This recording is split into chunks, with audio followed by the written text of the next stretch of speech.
Hi guys, and welcome back to my channel and Happy New Year. I know we're mid-January already, but this is my first video of the year. And if you follow me on Instagram, you may have seen something quite exciting that happened to me just before the new year. I got engaged. It still feels weird saying that out loud, but I'm obviously super happy, still a little bit in shock, but I thought it would be the perfect opportunity to make myself a mini engagement cake. So we've got a small family gathering engagement party coming up this weekend, so I thought it was a perfect excuse to make a cake. Now I have no idea what my wedding cake is going to be like. I don't know who's making it yet. I've been advised to not make it myself, so I thought I'd make my engagement cake at least and try out some new techniques at the same time. So what I've got is a 6-inch ready coated cake here with some white Swiss meringue buttercream as the base, and I have a 4-inch cake in the freezer getting nice and firm because I do want to make a 2-tiered cake to mirror a wedding cake. I also want to take the opportunity to try out this awesome technique using this cake stencil. Now these come in a variety of different patterns, but I'm going to use this sort of leaf pattern, and the idea is to add as much texture as possible. But I'm really excited to use a cake stencil. I haven't used one of these before in any of my tutorials. So as I said, I've got my 6-inch cake here, but I need to prepare it for my 4-inch to go on top. So I have a couple of plastic straws which I'm going to put through the center of the cake. I'm only using 2 because a 4-inch cake is quite small.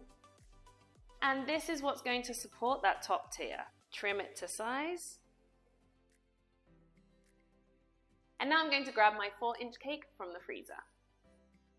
And usually, as you may have seen in my other tutorials, I like to decorate the 2 tiers separately and then stack them. But because I'm going to be adding loads of texture in different stages, I want the cake to look nice and whole and complete. So what I'm going to do is actually stack them now and then decorate it. And then I will hide the seam between the tiers more, and hopefully it'll look a little bit better overall. So I'm going to place a little bit of buttercream on the top of my 6-inch, just so the 4-inch has something to stick to. And this is why I much prefer doing this when the cake is extremely cold, hence why it's been in the freezer. I'm going to take off the 4-inch, which is on its own sized cake board. So I'm now holding the cake board, not the cake. Got a little bit of tape, which I just need to remove. And then I can place it on top of the 6-inch. And center it. And because it's cold, I'm able to press it without it ruining the cake itself. Looks pretty straight to me. So what I'm going to do is actually fill in that very bottom seam with a little bit of white and then place this back in the freezer. I want this base to be extremely cold because that will help build up the other textures that I'm going to apply. So I've just got some white buttercream here on the end of my palette knife and place it right at the bottom. To be honest, because I'm adding texture to this cake, I probably don't need to do this part, but it's always to be on the safe side. And then grab my side scraper and scrape away the excess, which leaves a nice clean seam. So that has hidden the seam really well. Now, I'm not sure if you can see this on camera, but this white layer isn't perfect. There's a few air bubbles, there's a few ridges. I don't mind because I'm going over the whole thing with texture anyway. You're probably thinking like, oh my gosh, she's crazy. It's perfect, but I can see all these mistakes. But this is where I always say, you can always cover up mistakes. So don't get too carried away if you're going on with a load of other decoration.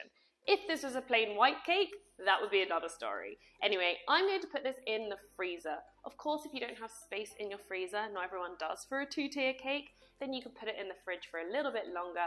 But I want this buttercream to get really cold, so I'm going to put it in the freezer for a good 10 minutes and then get on with colouring my buttercream.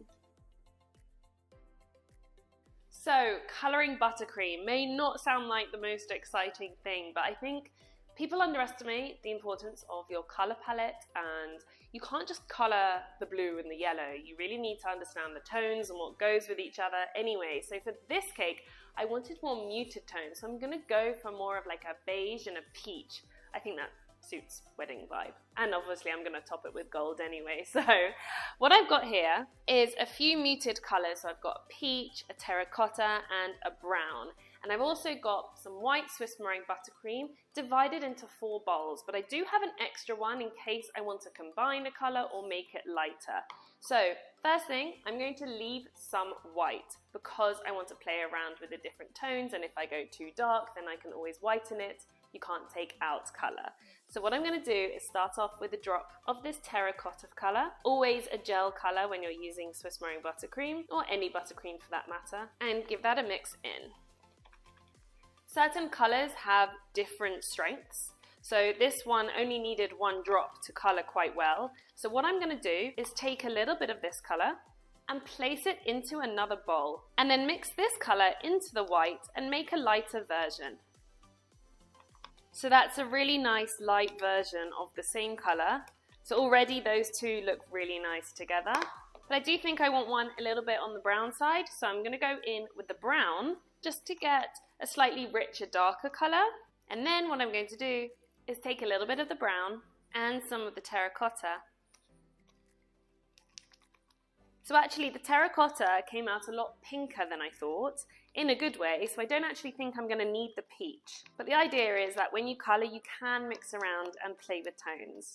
There, so I've got some really nice tones going on, and you can see that they follow the same sort of palette. Now, of course, I still have some white, which I am going to give a mix because if you leave buttercream on the side, it tends to get quite airy. And this just knocks out those air bubbles and makes that buttercream really smooth. So I'm really happy with this colour palette, and now I'm sure the cake's been in the freezer long enough that it's nice and chilled. Then I'm going to start applying this to the cake. So the cake is really cold, which is great because I'm going to start adding the texture with the different coloured buttercreams, and it's going to set straight away to the cake, which is why I can build up even more texture afterwards. So what I'm going to do is actually start on the top layer, finish that off, and then go on the bottom, because it'll be more difficult to scrape around the top layer if the bottom is already done, and you'll see what I mean when I get there. So without further ado, I'm just going to take a little bit of buttercream on the back of my palette knife and put it onto the cake in no particular order or pattern, and spread it out. And the idea is to really build up all these different textures and colours, overlap, put them all over the cake, hide all those air bubbles. And I can already feel that those initial bits of buttercream are already setting to the cake, which is exactly what I had hoped for. Because then, when I start going over with different colours, I can build up layers. So I've done a few of this medium tone. Then I'm getting my scraper and gently going over the top. And you can see it's not smoothing out because it's setting to the cake. Next colour. Let's go for a lighter shade, the lighter peach colour. Again, random small amounts, and I'm actually going to leave the very top of this cake and the top of the 6-inch white, so I don't want to put any colour there. Scrape around. Now obviously it depends on what climate you're in as well. If you're in a hot climate, the buttercream may start softening quite quickly, and therefore you can put it back in the fridge. It's pretty cold in here today, so I'm actually taking advantage of that, and the buttercream is going to set anyway. If any buttercream comes up on the top, I'm actually going to cut that away after, once it's gone back in the freezer again, so I don't need to worry about that just yet. Now I think I need a little bit of a stronger colour, so I'm going in with that darker shade. Put a few bits on here as well. I'm loving this colour combination. I think the colours are going really nicely together. And I also really like the texture. So sometimes the scraper actually smooths it a little bit too much, but if you just go around with your palette knife, you get more texture building up on the surface. But I do think it is important to also leave some areas white because you want that contrast of colour. And if at any point you feel the buttercream isn't setting, pop it back in the freezer for another 5–10 minutes and then go back on with some colour. So because I've got the stencil to go on, I don't want to go too overboard, even though I probably have already, but what I'm going to do is leave those, and I'm going to cut them away once they've been back in the freezer to get a nice sharp edge. So what I'm going to do is the exact same thing on this bottom tier, starting off with the medium tone and going round building up texture.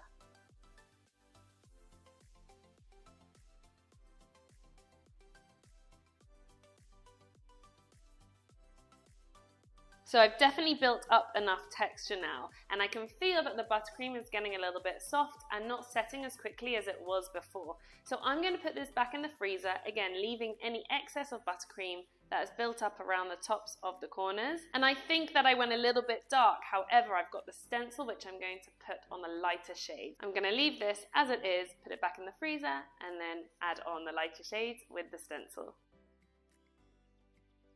So the cake is completely set now. So what I'm going to do is take a sharp knife and get rid of this excess of buttercream at the top. This is the best way to get the sharp corners on the top of your cake. A little bit around the 6-inch tier as well. I quite like having that sharp finish on the top in contrast to this kind of chaotic textured buttercream. So now it's time for the stencil. So the most important thing to remember when you're using a stencil is the buttercream has to be 100% completely firm, because what we're going to do is place the stencil over the buttercream, and you don't want to affect the buttercream that's already there, you just want to be applying some new buttercream. So I'm going to go on the top first and place the stencil over like this.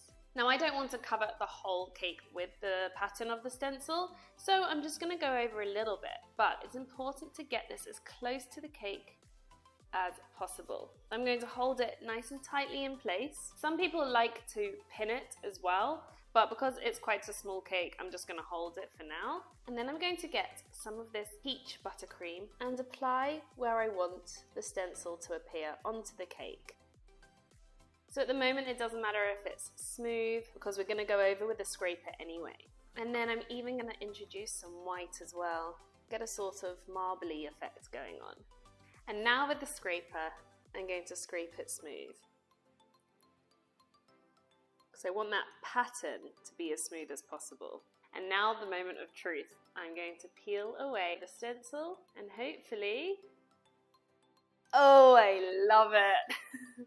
It's an amazing effect and just adds another texture and detail to the cake. So I'm going to do the exact same thing on the opposite side of the lower tier. But first, I'm going to give this a rinse because I don't want any of this buttercream going onto this tier in the wrong places. So I've given this stencil a quick wash and I'm just going to pat it dry before I go over that bottom layer. And same as last time, I'm going to place the stencil over the cake, but because it's a larger layer, I'm not going to be able to hold it all the way around. And so I've got a couple of toothpicks and I'm just going to hold the stencil in place.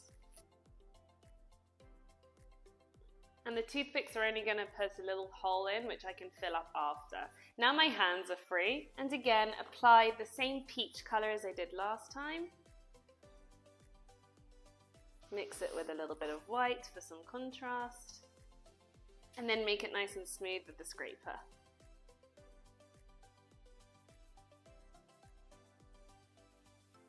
And now carefully remove toothpicks or pins if you're using them and peel away the stencil. Beautiful. So I do have a couple of the holes where the toothpicks were. I'm not worried because it's just going to get a little bit of buttercream and just add a little bit more texture over the top. Wow, I absolutely love this effect of the stencil, and I've seen people do the stencil all the way round a cake in just white, so it's just the texture that shows rather than the colour contrast, but you know me and I like to go a little bit crazy with the design. So what I'm going to do is finish off this cake just with a few piping details, a little bit of gold leaf, so I'm going to put all this remaining coloured buttercream into some piping bags and then finish off the decoration. So to finish off the cake, I've got my buttercream in a couple of piping bags with some star tips, a few sprinkles, gold leaf, and some of my signature white chocolate ruffles. And I'm going to do my usual style, little collection of decorations here, and another collection of decorations here, and finish the cake off.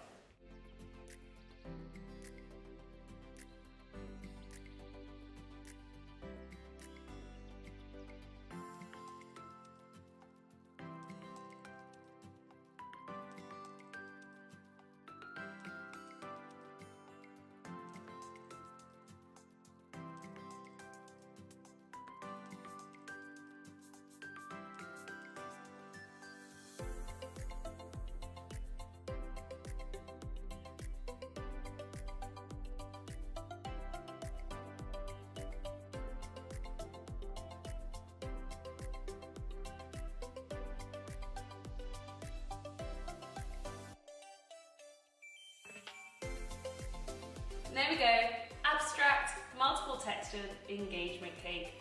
I'm happy with that. I hope you enjoyed watching this tutorial and most importantly learnt a lot. I've listed all the products that I used in the comments box below, so be sure to check them out, plus a discount code too.